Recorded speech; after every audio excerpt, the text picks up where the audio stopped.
Hallelujah. धन्यवाद प्रभु, फिर एक मौका दिया है कि हम इस रात के समय प्रभु की उपस्थिति में आने पाए हैं। और ये प्रभु का अनुग्रह है कि प्रभु इस समय हम लोग को फिर से एक बार एक साथ मिलाया है। धन्यवाद करते हैं प्रभु को आज दिन भर के समय के लिए कि प्रभु हमें सुरक्षित रखा है और अपने महिमा के लिए ठहराया है। आज हम अद्भुत वचन को देखेंगे। वचन हमें बताता है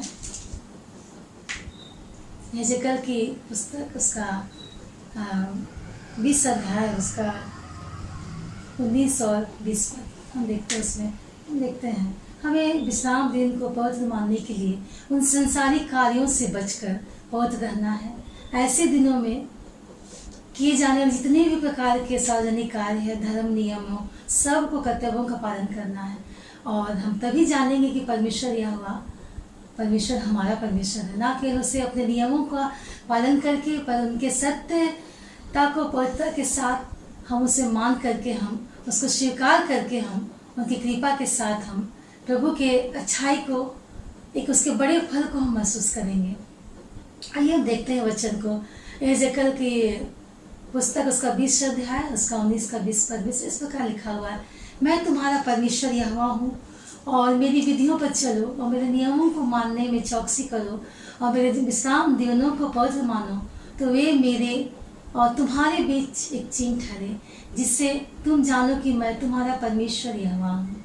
जी, हम कुछ बाइबल के पदों को आज हम देखेंगे, पढ़ेंगे कि कुछ वचन हमें क्या बताना चाहती है। हम निर्गमन के पुस्तक उसका 6 अध्याय उसका 7 पद को हम देखते उसमें पाते हैं, और मैं तुमको अपनी प्रजा बनाने के लिए अपना लूँगा और मैं तुम्हारा परमेश्वर ठहरूंगा और तुम जान लोगे कि मैं तुम्हारा परमेश्वर यहोवा हूँ जो तुम्हें मिस्रियों की बोझों के नीचे से निकाल लाया हूँ। जी हाँ, हम इसी के 20 अध्याय के 2 पद को पढ़ेंगे। निर्गमन 20 अध्याय का 2 पद में इस प्रकार लिखा हुआ है, मैं तेरा परमेश्वर यहोवा हूँ, मैं तुझे दासवत के घर अर्थात मिस्र देश से निकाल लाया हूँ। जी हाँ, ये परमेश्वर है और हम जानते हैं इसराइलियों को परमेश्वर ने कैसे दासवत के देश से उनको बंधुआई के जीवन से प्रभु निकाल करके उससे आज़ादी दिया था। हम व्यवस्था विवरण उसका 5 अध्याय उसका 32-33 पद पाते हैं। इस प्रकार लिखा हुआ, इसलिए तुम अपने परमेश्वर यहोवा की आज्ञाओं के अनुसार करने में चौकसी करना, ना तो उससे दाहिने मुड़ना और ना उससे बाएं जाना। जी हाँ, परमेश्वर की आज्ञाओं को हमें मानना है और जिस मार्ग पर चलने की प्रभु आज्ञा देता हमें वो अगुवाई देता है उसी मार्ग में हमको चलते रहना है, ताकि वचन कहता है कि तुम जीवित रहो, तुम्हारा भला हो और जिस देश के तुम अधिकारी होने के लिए प्रभु ठहराया है उस दिन में हम बहुत दिनों तक बने रहेंगे।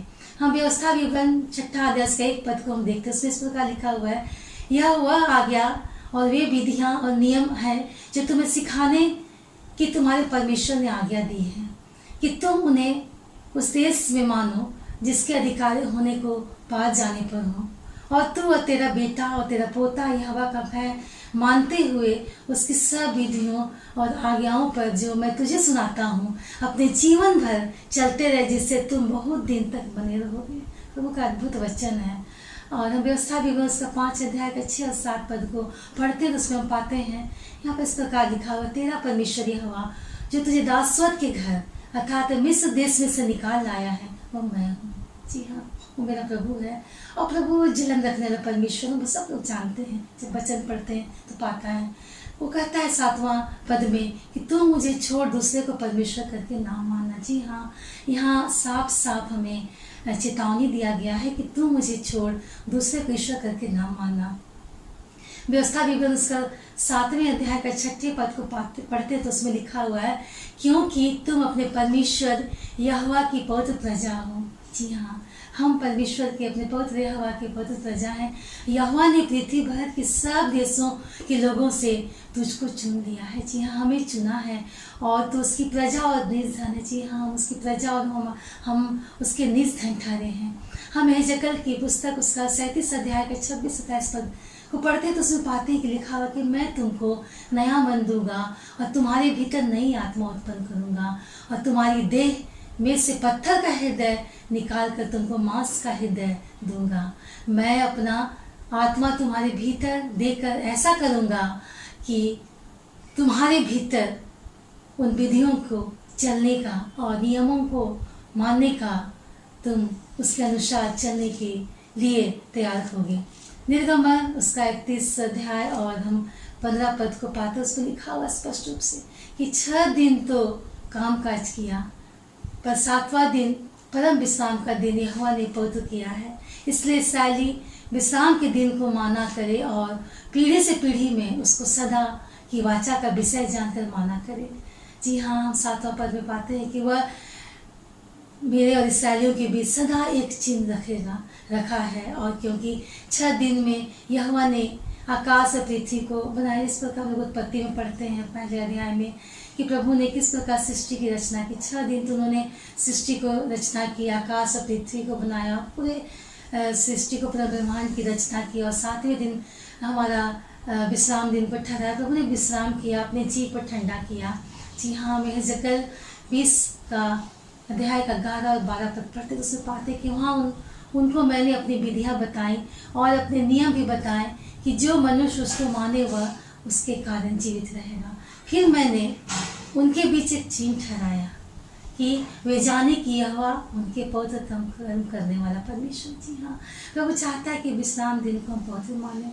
जी हाँ, हम पूरे सप्ताह, हम 6 दिन तो हम अपने संसारिक कार्यों को करते हैं, लेकिन हम प्रभु को एक दिन हम प्रभु के लिए देंगे।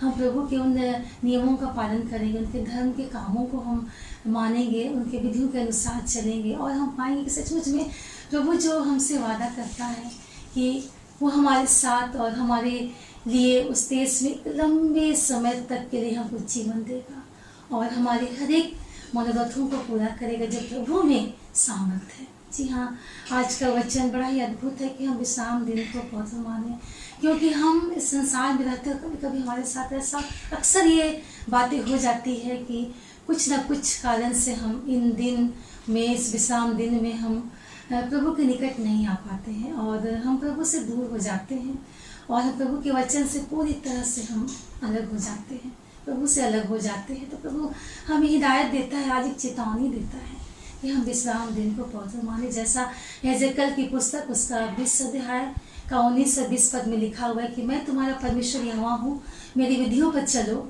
और मेरे नियमों को मानने में चौकसी करो, तो मेरे विश्राम दिनों को पवित्र मानो कि वे मेरे और तुम्हारे बीच एक चिन्ह ठहरे और जिससे तुम जानो कि मैं तुम्हारा परमेश्वर यहोवा हूँ। जी हाँ, वो हमारा परमेश्वर यहोवा है। हम उससे अलग होकर के हमारे अंदर कोई भी सामर्थ की बातें नहीं होंगी, हमारे अंदर में कोई भी ऐसी बातें नहीं होंगी जो हमारे जीने का कारण बनने पाएंगी। तो आइए आज हम विश्राम दिन को पवित्र माने और हम प्रभु के निकट आए।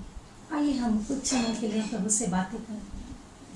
धन्यवाद करते हैं प्रभु जी कि तुम विश्राम दिन को प्रभु जी मानने के लिए, प्रभु जी हमें चौकसी करने के लिए हमारी सहायता करना प्रभु जी।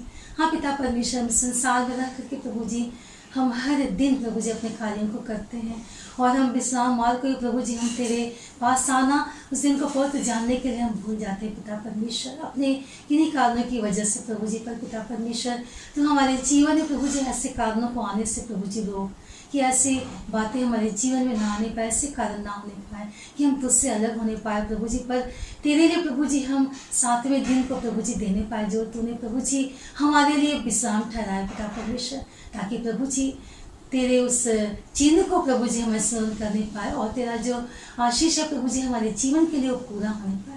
धन्यवाद करते हैं प्रभु जी, जितने लोगों ने प्रभु जी इस लाइव प्रसारण को देखा तो उनके जीवन से भी बातचीत कर प्रभु जी, उन्हें उस आशीष को भर दे प्रभु जी जो आशीष तूने उनके ठहराया पिता परमेश्वर। रात आ गई प्रभु जी, अपने दूतों का छावनी डाल चारों हर एक लोगों के संग प्रभु जी, ताकि कल के दिन सुरक्षित रह सके और तेरे नाम की महिमा के लिए अपने आप को लगाने पाए। हम भारतवर्ष को भी तेरे हाथों में सौंप देते प्रभु जी। आने वाले दिनों में प्रभु जी जो चुनाव की बातें प्रभु जी सब कुछ सही ढंग से संपन्न होने पाए प्रभु जी, और जिसे तू चाहता है प्रभु जी इस देश के लिए जो हित है प्रभु जी तो उसको कर पिता परमेश्वर, उस नेता का चुनाव होने में सहायता करना पिता, ताकि तेरी महिमा इस देश के द्वारा होने पाए। धन्यवाद करते हैं प्रभु जी, तूने हमारी प्रार्थना को सुना है और ये हमारे विश्वास है। धन्यवाद के साथ हमारी प्रार्थना को प्रभु यीशु के पवित्र मीठे नाम से आमीन।